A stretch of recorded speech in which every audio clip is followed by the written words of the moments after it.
ti ndjesh i rrezikuar si shqiptar se vendi ynë mund të kolonizohet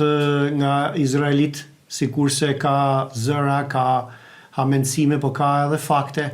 që po hidhen hapa drejt pranimit të kolonëve izraelit nëpërmjet miratimit të një ligji të shitjes së tokës bujqësore për një grup të caktuar etnik, të cilin sapo e përmenda. E ndjen ti vetë këtë rrezik? Me thënë të drejtën,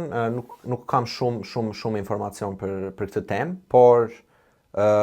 thjesht fakti që tokat në Shqipëri, në një vend kaq të vogël sa Shqipëria, sepse nëse kjo që do ndodhte në Kanada, në një shtet me popullsi kaq të madhe, po me sipërfaqe akoma më të madhe, të jepnin këto toka bujqësore dhe këto toka pranë Bregdetit me çmim €1 për investor strategjik, pa diskutim që do isha pro, po për një vend aq të vogël sa Shqipëria, e cila ka shumicën e popullsisë në emigrim dhe t'i japësh këto lehtësime për investor strategjik me çmim €1 për metër katror për njerëz të cilët nuk janë as shqiptar,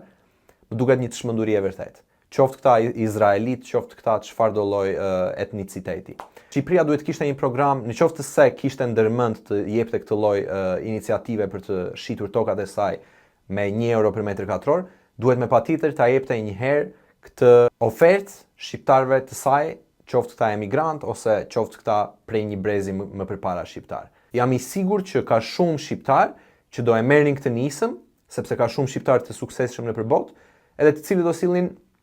jo vetëm një investim jashtëzakonisht më të mirë, por ata e njohin shumë mirë edhe kulturën e shqiptarëve, i njohin shumë mirë edhe traditat e shqiptarëve, njohin edhe gjuhën e shqiptarëve. Dhe kjo do sillte një Shqipëri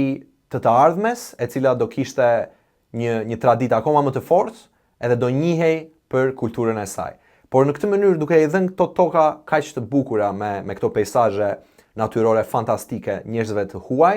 do jetë një gabim shumë i madh për mendimin tim. Humbasi madhëdheon, sepse ata që vinë kanë edhe një natyrë ekspansioniste, edhe është e provuar kjo edhe ndaj grupeve të tjera etnike. Shumë e vërtetë. Palestina është një shembull i tillë.